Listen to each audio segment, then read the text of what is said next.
This is a figure 8 desktop fastener or table fastener. They're used on tabletops because, you know, wood expands and contracts as humidity levels change, and so these, you can put them in a piece of wood, like, let me show you right here.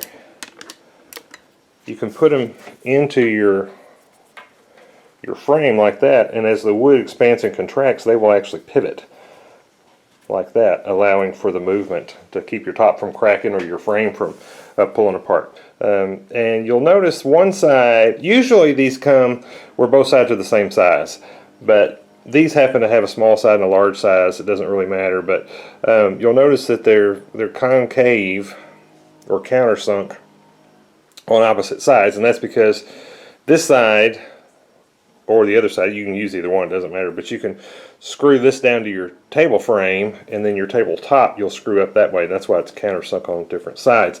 Now, to install these, they're actually pretty easy to do. You can see right here I've marked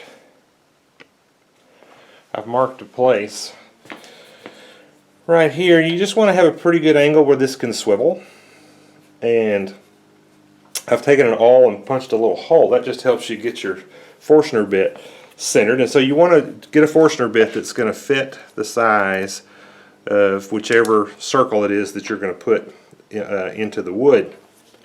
So I'm going to set my point of my Forstner bit in there. Now you can take masking tape and mark this. You can take a magic marker and mark your Forstner bit.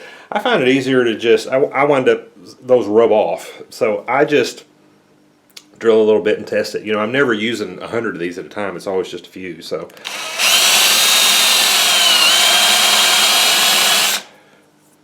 and that's not going to be deep enough, but you test it, and you want it to be just a little bit below the surface.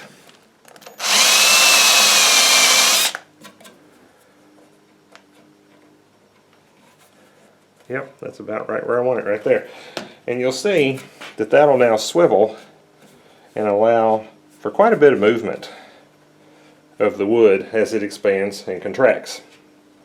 And then, well, I got that in there upside down actually, because now you'll take that countersink, and these particular ones, they take a number 8 countersunk screw, and I'll put a number 8 countersunk screw, probably a 1" in there, and then put my top on and come up through that way.